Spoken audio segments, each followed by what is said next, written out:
Hey guys, it's Brennan the Paleo Dude here. I'm back with another Walmart toy hunt rather, and I'm here in Edmonton now.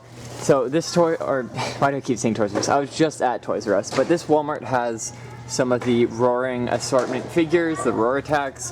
It has Limbo and it has the Cerrerasaurus. It also has the Battle Damage Rex in stock. They've got two of them there.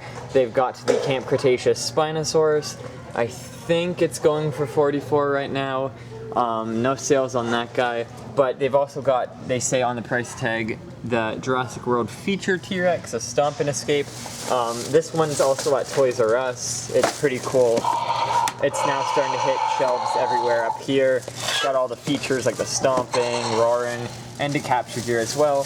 The teeth are made of rubber, so there's no scuffing when it comes to that. They're not painted, they're a separate entity. And the Roar Attack figure lineup also comes with the adult Bumpy. So I hope you guys enjoyed this video. Be sure to check out my other toy hunts, and I'll see you all in the next one.